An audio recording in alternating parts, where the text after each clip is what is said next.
चाहे प्राण चले जाएं, चाहे जितना कष्ट दिया जाए, हम अपनी निष्ठा से ना हटें। प्रकृति जनित कष्ट, विकार जनित कष्ट, मन जनित कष्ट, दैवी आपदा जनित कष्ट, बहुत प्रकार के कष्ट हैं। जो धर्म को कष्ट सहकर धारण करता है वही वास्तविक धर्मात्मा है। इसीलिए धर्मात्माओं के बहुत टोलियां नहीं होती हैं। कोई विरला जो प्राण समर्पित किए हुए हर कष्ट को सहता हुआ धर्म का पालन करता है, वही महापुरुष होता है। वही निष्ठावान, जगत मंगल करने की सामर्थ्य रखता है। सच्ची मानिए, महापुरुषों ने अपार कष्ट सहा है। जब उनके पावन चरित्रों को पढ़ो तो अपनी भक्ति का जो भाव है वो बहुत ही लघु और सारहीन लगता है कि हमारे में कहाँ भजन है, वो कहाँ है वो निष्ठा हमारे अंदर। प्राणों को पुष्प की तरह न्यौछावर कर दिया अपने धर्म पालन के लिए, अपनी उपासना के लिए, अपनी निष्ठा के लिए प्राणों की आहुति दे दी और आह नहीं किया और जय ही मनाया। आपकी जय हो हे प्रभु, आपका ये जो विधान है ये मुझे परम मंगल सुखदायी है। मतलब दिमाग कहाँ नहीं करता। जब महापुरुषों के चरित्रों का अवगाहन करो तो रोने की सिवा और कोई रास्ता नहीं दिखाई देता। क्यों हो ऐसे महान कष्टों को गले लगाकर मुस्कुराते हुए प्राणों की आहुतियां दे दी केवल धर्म के लिए। इतिहास भरा हुआ है ऐसे महापुरुषों से। हम उपासना के मार्ग में चलते हैं, थोड़ा भी कष्ट नहीं सह सकते। प्राकृतिक दैवी आपदा इनकी बात नहीं कर रहा, केवल इंद्रियों की विलासता। रसेंद्री अच्छे अच्छे पदार्थ पाना चाहती, जनेन्द्री शरीर भोग करना चाहती, श्रवणेन्द्री मनोरंजन सुनना चाहती, एक एक इंद्री प्रकृति के सुखों को भोगना चाहती। जहां नाम मात्र केवल है, सुख नहीं है। लाख प्रवचन करे, लाख प्रवचन सुने, इंद्रियां और मन अपनी ही दशा में रहती है। सोचो उन महापुरुषों को जिन्होंने, ये तो बहुत छोटी बात है सहना, भीषण यातनाएं दी गई उनके शरीर में कि आप अपने धर्म को छोड़ दीजिए। यातनाओं को हंसते हुए स्वीकार कर लिया। चित्त व्यथित हो जाता है कि प्रभु आपका विधान केवल महापुरुष ही सह सकते हैं, वही समझ सकते हैं, नहीं तो प्रश्नवाचक चिन्ह खड़ा हो जाएगा। आप कहाँ थे जब ऐसा हो रहा था? तो आप कहाँ थे? आपका व्रत है, करो सदा तिन कै रखवारी।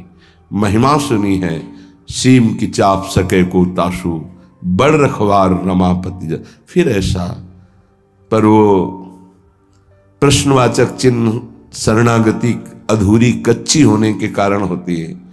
उन महापुरुषों का अपना अस्तित्व ही नहीं रह जाता है, केवल स्वयं भगवान ही बैठे होते हैं। तब ये स्थिति,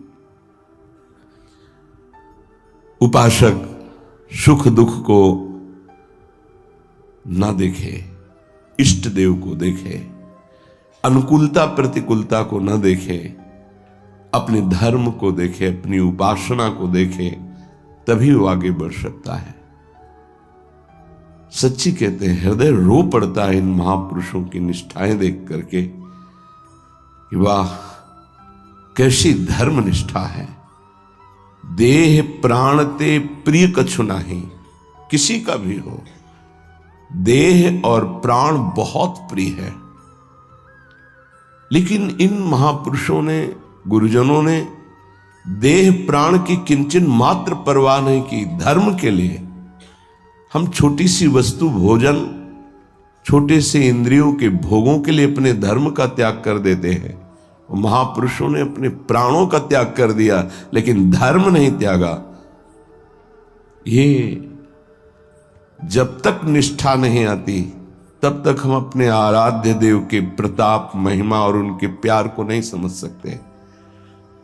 अनुकूलता को, सुख को, सम्मान को तो कोई भी कृपा मान के स्वीकार ही करेगा, लेकिन प्रतिकूलता को, अपमान को, दंड को, तिरस्कार को जो कृपा मान करके सहता है, उसे महाभागवत कहते हैं, उसे महापुरुष कहते हैं, उसे भक्त कहते हैं। क्योंकि ऐसे महापुरुषों के हृदय में स्वयं सच्चिदानंद भगवान विराजमान रहते हैं। ये संसार बड़ी आग की ज्वाला है। आपको इसलिए नहीं दिखाई दे रहा, आपका चश्मा ठीक नहीं है, नेत्र ठीक नहीं है। नाम जप कीजिए, निरंतर नाम जप कीजिए, फिर देखिए कैसा लगता है आपको ये संसार। एक अजीब स्थिति आती है, एक अलौकिक स्थिति आ जाती है, कुछ अच्छा नहीं लगता।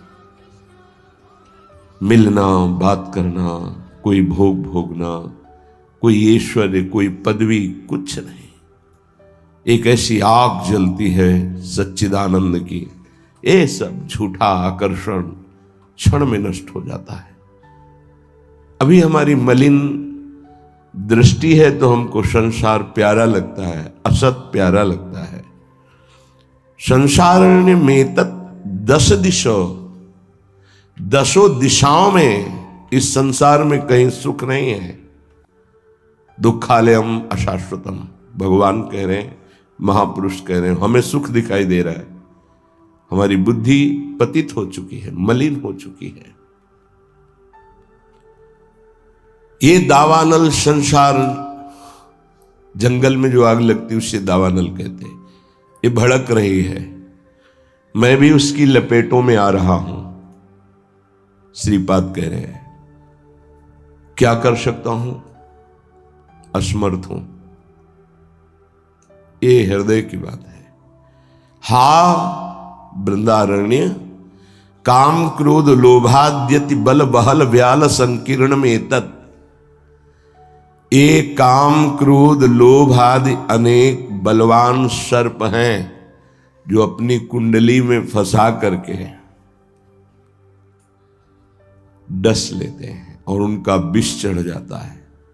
कुछ तो ऐसे लील ही जाते हैं, अजगर आदि।